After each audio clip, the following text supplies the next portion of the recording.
이름으로 축복하며 기도합니다. 아멘.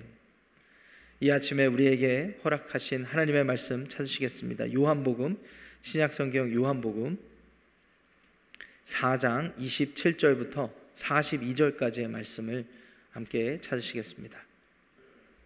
요한복음 4장 27절부터 42절까지의 말씀 찾으셨으면 저와 여러분들이 한 절씩 교독하고 마지막 절 42절은 큰 목소리로 합독하시겠습니다. 27절입니다. 이때 제자들이 돌아와서 예수께서 여자와 말씀하시는 것을 이상히 여겼으나 무엇을 구하시나이까? 어찌하여 그와 말씀하시나이까? 묻는 자가 없더라. 여자가 물동이를 버려두고 동네로 들어가서 사람들에게 이르되 내가 행한 모든 일을 내게 말한 사람을 와서 보라. 이는 그리스도가 아니냐 하니 그들이 동네에서 나와 예수께로 오더라. 그 사이에 제자들이 청하여 이르되 라삐여 잡수소서. 이르시되 내게는 너희가 알지 못하는 떡 먹을 양식이 있느니라. 제자들이 서로 말하되 누가 잡수실 것을 갖다 드렸는가 하니 예수께서 이르시되 나의 양식은 나를 보내신 이의 뜻을 행하며 그의 일을 온전히 이루는 이것이니라. 너희는 넉 달이 지나야 추수할 때가 이르겠다 하지 아니하느냐. 그러나 나는 너희에게 이르노니 너희 눈을 들어 밭을 보라. 희어져 추수하게 되었도다. 거두는 자가 이미 싹을 받고 영생에 이르는 열매를 모으나니 이는 뿌리는 자와 거두는 자가 함께 즐거워하게 하려 함이라. 그런즉 한 사람이 심고 다른 사람이 거둔다 하는 말이 옳도다. 내가 너희로 노력하지 아니한 것을 거두러 보내었노니 다른 사람들은 노력하였고 너희는 그들이 노력한 것에 참여하였느니라. 여자의 말이 내가 행한 모든 것을 그가 내게 말하였다 증언하므로 그 동네 중에 많은 사마리아인이 예수를 믿는지라. 사마리아인들이 예수께 와서 자기들과 함께 유하시기를 청하니 거기서 이틀을 유하시매 예수의 말씀으로 말미암아 믿는 자가 더욱 많아 그 여자에게 말하되 이제 우리가 믿는 것은 네 말로 인함이 아니니 이는 우리가 친히 듣고 그가 참으로 세상의 구주신 줄 알미라 하였더라. 아멘. 하나님의 말씀입니다. 사람은 항상 변화를 추구하게 되어 있습니다. 자신이 처한 환경, 어떤 형편, 그리고 어떤 관계, 이런 것들로부터 또 다른 변화를 마음속으로부터 추구하는 그런 성향을 모든 사람들이 가지고 있는 것 같습니다. 그래서 새로운 것, 새로운 환경, 새로운 사람을 늘 마음에 염두하고 살아가죠. 그래서 해가 바뀌면 그냥 2025년이라고 말 안 하고 새해라고 말하지 않습니까? 그 다음 해가 오면 또 새해라고 말하지 않습니까? 이런 것들을 보면 모든 사람들이 변화를 추구하구나, 이런 것들을 우리가 한번 생각해 보게 됩니다. 그런데 여러분 그거 아시죠? 사람들이 항상 새로운 것, 변화를 추구한다 그래도 그것이 영원한 행복과 평안을 가져다 주지 않는다라는 것입니다. 그렇기 때문에 늘 변화를 추구하는 거라고 생각해 볼 수도 있습니다. 채워지지 않으니까, 완전히 행복감을 누리거나 평안을 누리지 못하니까 늘 변화를 추구하는 것입니다. 성경은 우리에게 분명히 선포해 줍니다. 오직 우리가 추구하는 변화의 온전한 행복과 평안은 예수 그리스도 안에서 주어진다는 사실입니다. 오늘 여러분들의 시작된 삶이, 오늘 하루의 삶이 예수 그리스도 안에서 새로운 행복과 평안, 영원한 행복과 평안을 누리는 복된 삶이 되시기를 축원합니다. 4장을 계속 읽어 내려가고 있는데 4장에 등장하는 사마리아 여인이야말로 늘 새로운 변화를 추구하고 마음의 열등감을 가졌다가 패배감을 가졌다가 내 삶이 어떻게 하면 나아질 수 있을까, 그런 것들을 추구했던 여인 같아 보여요. 그러던 그녀가 마음으로부터 새로워지는 새로운 삶의 경험을 하게 되는데 그것이 바로 우리 주 예수님을 만남으로 인함이었습니다. 예수님은 유대인 남자였음에도 불구하고 우물가에, 정오에 사람들이 아무도 나오지 않는, 물두러 나오지 않는 그 시간에 사람들을 피해 물동이를 들고 온 여인을 예수님께서 만나주셨고 그 만남을 통해서 사마리아 여인은 자신의 물동이를 내던져 버리기까지 하는 변화된 삶을 경험하게 된 것입니다. 오늘 28절부터 30절까지의 말씀을 보세요. 중요한 구절이니까 한 목소리로 한번 읽어보겠습니다. 시작. 여자가 물동이를 버려두고 동네로 들어가서 사람들에게 이르되 내가 행한 모든 일을 내게 말한 사람을 와서 보라. 이는 그리스도가 아니냐 하니 그들이 동네에서 나와 예수께로 오더라. 사마리아 여인에게 분명한 변화가 있었습니다. 정오의 사람들을 피해서 오던 여인이 사람들에게 먼저 다가갔습니다. 정오에 나오는 것도 사실은 나오기 싫었을 텐데, 혹시나 누군가 어떤 사람들이 있을까봐 나오기 싫었을 텐데, 그래도 먹고 살아야 되고 물을 마셔야 생존을 하기 때문에 그렇게 해서 나오게 됐는데, 그렇게 나오는 길에는 당연히 물동이가 필요하잖아요. 내가 생존하려면 돈도 필요하고 사람도 필요하고 주어지는 환경도 필요하듯이 나에게, 이 사마리아 여인에게는 이 물동이가 그녀가 생존하는데 가장 중요한 수단이었는데, 사람들을 피해서 그래도 살아가야 되기 때문에 물동이를 들고 나왔는데, 그 물동이를 버려두고까지 사람들에게 다가가서 하는 말이, 선포하는 말이, 내가 예수 그리스도 일법한 사람을 만났다라고 선언하고 증거했다라는 것입니다. 이것이야말로 우리가 늘 변화를 갈망하고 갈구하던 삶의 응답이라고 생각되어집니다. 여러분들의 삶도 이와 같기를 원합니다. 예수님을 만나서 예수님 때문에 내 삶이 지금 비록 근근하게 살아간다 할지라도, 또한 내 삶이 많은 것을 갖췄지만 내 마음속 한켠에는 공허함과 허무함 때문에 채워지지 않는 갈증을 여전히 느끼시는 분들이 있다 하더라도, 예수님 앞에 다 나와서 예수님을 만나면, 인격적으로 경험하면 여러분들의 삶이 이렇게 진정한 변화를 경험하게 된다는 사실을 믿으시기 바랍니다. 그렇습니다. 우리가 예수님을 인격적으로 경험을 하게 되면요, 우리도 설명할 수가 없는 변화가 나타나게 되는 것입니다. 그 변화의 가장 큰 특징 중에 하나는 내가 만난 예수님을 증거하게 되어 있다는 것이죠. 내가 만난 예수님을 증거하게 되어 있다는 것입니다. 사마리아 여인의 모습을 통해서 우리는 그것을 알게 되죠. 예수님을 만나고도, 예수님을 인격적으로 경험하고도 증거하지 못하는 경우들도 많습니다. 그 사람이 예수님을 인격적으로 경험하지 않아서 그랬다라기보다는 인격적으로 경험을 했지만 어떠한 사정과 어떤 환경 때문에 하지 못하는 경우들도 있어요.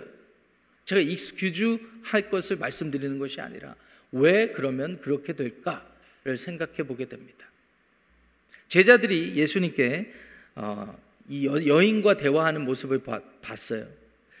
예수님이 제자들을 보냈습니다. 사실은 동네에 들어가서 음식을 구해 오도록 그렇게 했습니다.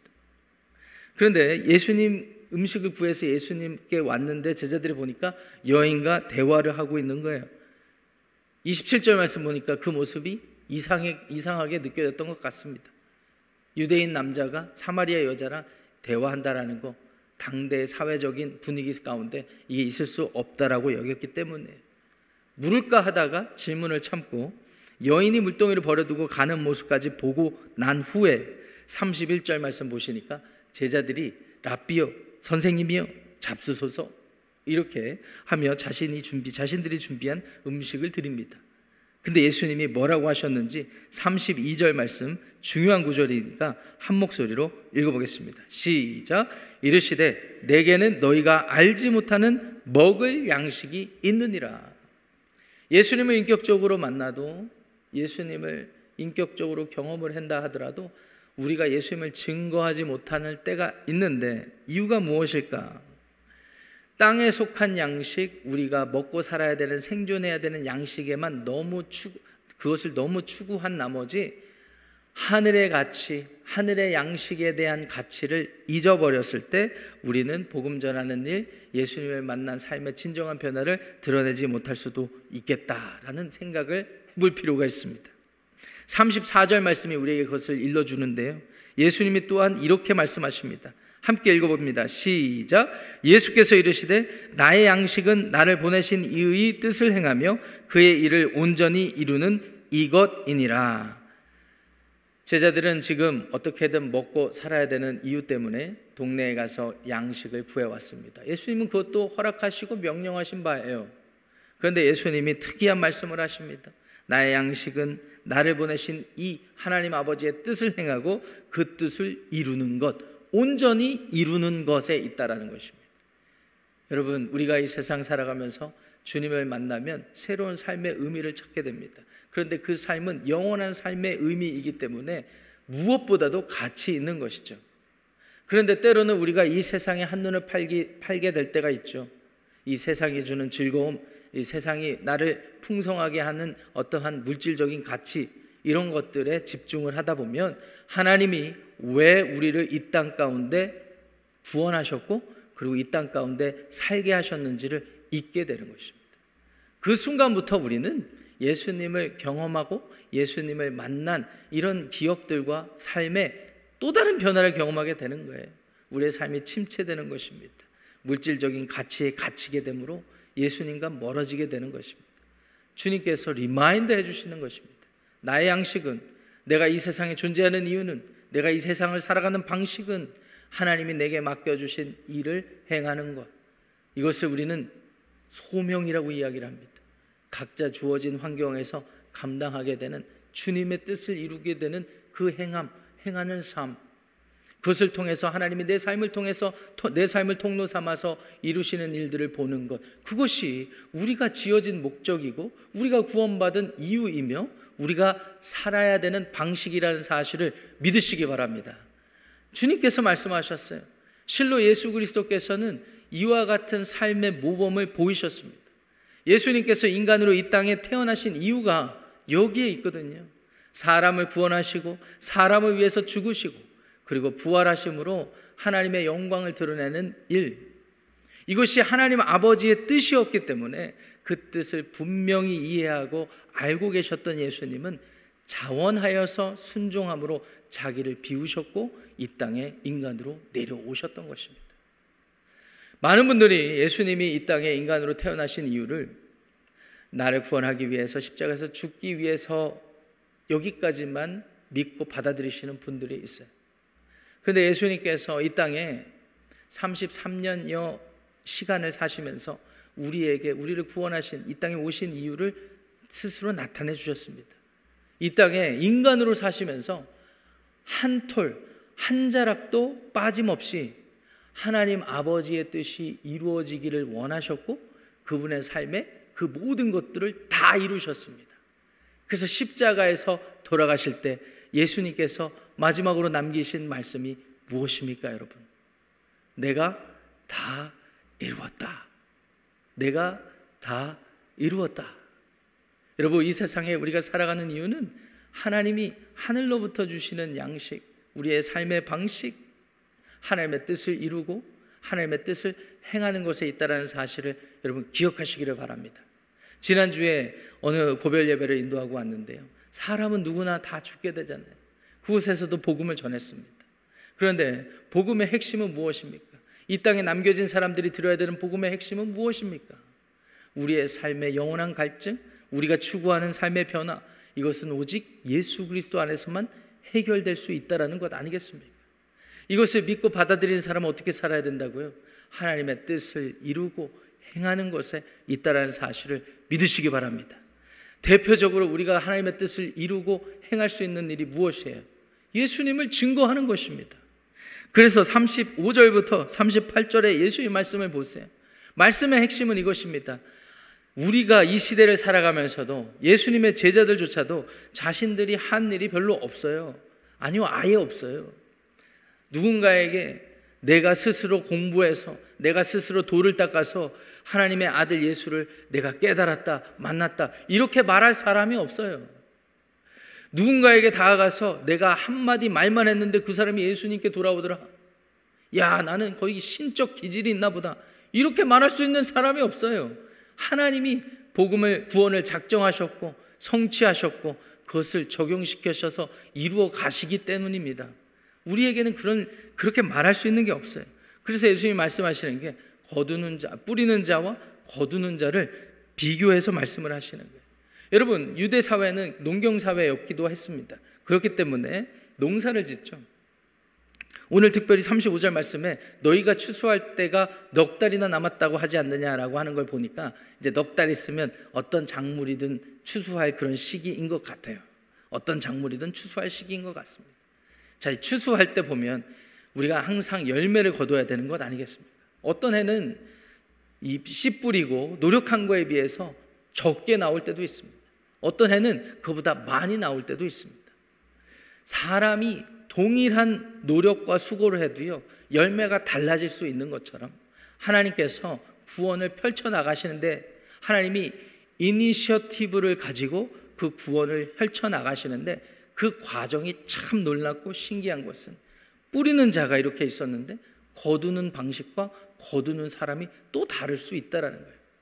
중요한 것은 하나님께서는 36절에 말씀하시는 것처럼 그렇게 그런 방식으로 하나님의 열매를 모으는데 함께 즐거워하게 하는 은혜를 주신다라고 말씀하고 계세요. 여러분, 예수님 당대의 제자들과 이 시점에 생각을 해보자면 이 말씀은 어떤 의미일까요? 하나님께서는 아브라함을 선택하셔서 한 나라를 세우셨습니다. 그리고 그에게 복을 주겠다라고 하셨던 약속을 예수 그리스도 안에서 성취하기까지 수백 년, 수천 년 동안 수많은 믿음의 사람들, 복음을 증거하게 하셨고 그 사람들에게 예언의 말씀을 남겨주셔서 구약 성경을 기록하게 하셨고 이 기록된 말씀들을 전하게 하셨습니다. 그래서 이것을 믿는 자들이 하나님의 구원을 얻게 하는 일들을, 그 시간들을 허락하셨는데 이제 때가 차서 예수님께서 오셨고 그 일이 예수님 안에서 이루어진다라는 것입니다. 예수님이 지금 활동하기 직전에는 누구를 통해서 이 일이 이루어졌어요? 침례 요한을 통해서 회에게 복음이 선포되지 않았습니까? 여러분, 뿌리는 자가 있고 거두는 자가 있고 중요한 것은 하나님이 이 모든 일을 한다는 것을 함께 즐거워하는 그 일에 있다는 사실, 이 사실을 우리 모두가 기억해야 하는 것입니다. 이것을 기억할 수 있다면 우리는 39절부터 42절까지 등장하는 사마리아 여인의 삶처럼 살아갈 수가 있는 것입니다. 39절에 사마리아 여인이 동네에 가서 증언함으로 어떤 결과가 이루어졌냐면 하반절에 보니까 많은 사마리아인이 예수를 믿는지라 이런 말씀을 하세요. 심지어 40절 초반절에 보니까 그들이 예수님께 와서 자신의 동네에서 머물러 달라고 요청하기까지 해서 이틀을 머무시기까지 합니다. 결과적으로 41절에 믿는 자가 더욱 많아지게 되었어요. 여러분, 우리가 전도를 해서 열매가 맺힌다라는 것은 단순히 교회로 인도했다, 단순히 예수님을 말하게 했다, 이런 차원의 것이 아닙니다. 그들의 삶이 변화되는 데까지 있습니다. 그래서 42절 말씀 보니까요, 이 사람들이 이 여자에게 뭐라고 말합니까? 이제 우리가 믿는 것은 네 말로 인함이 아니다라는 거예요. 그 하반절 중요한데 이 하반절 제가 읽어봅니다. 우리가 친히 듣고 그가 참으로 세상의 구주신 줄 알미라 하였더라. 여러분, 이 사마리아 여인이 진정한 삶의 변화를 이루니까 다른 사람들의 변화까지 이렇게 유도해내게 되는 것입니다. 이것이 바로 선교적인 삶입니다. 사랑하는 우리 지구촌 교회 성도 여러분, 저와 여러분들이 오늘 함께 봉독하고 묵상할 이 본문을 통하여서 오늘 우리가 함께 도전받기 원하는 것은 여러분들이 과연 예수 그리스도를 인격적으로 만났는가, 경험했는가, 한번 그 시간을, 그 마음을 한번 돌이켜 보시기를 바랍니다. 그리고 그것이 확실했다면, 그 은혜가 여러분 마음에, 여러분의 삶의 흔적 가운데 남아있다면 여러분들의 영혼이 소생케 되어서 여러분들의 삶이 회복되어서 오늘 여러분의 가정과 학교와 일터와 여러분들이 만나는 모든 사람들과의 관계 가운데 선교적인 열매가 맺게 되기를 축원합니다. 여러분들의 행동이 도덕적이고 윤리적이라서가 아니라 여러분들의 삶이 사마리아 여인과 별반 다를 바 없이 항상 갈증을 느끼고 갈등하고 고민하고 힘들어하는 삶 가운데 삶이 변화되었다는 것을 많은 사람들에게 증거하여서 많은 사람들이 알게 되어서 그 삶이 계속해서 확장되는 은혜가 있기를 원합니다.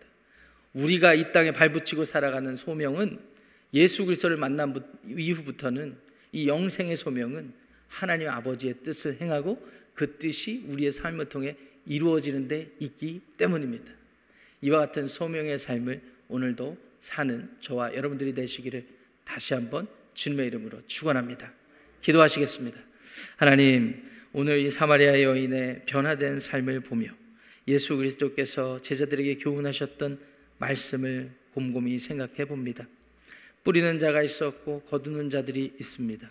하나님, 변화된 사마리아 여인의 삶에서 나타난 특징, 예수님을 증거하고 예수님을 드러내는 삶, 우리 주 예수님도 그 하나님의 구원의 사역을 위하여서 하나님의 뜻을 행하고 이루시기 위하여서 그와 같은 소명의 삶을 사셨던 것과 같이 오늘 우리도 그와 같은 소명의 삶을 살아가게 하여 주옵소서. 먼저 우리 안에 예수님을 인격적으로 만나고 경험할 수 있는 그와 같은 마음이 있기를 원합니다. 혹여 복음을 깨닫지 못했다면 성령께서 우리 안에 그와 같은 마음을 허락하여 주옵소서.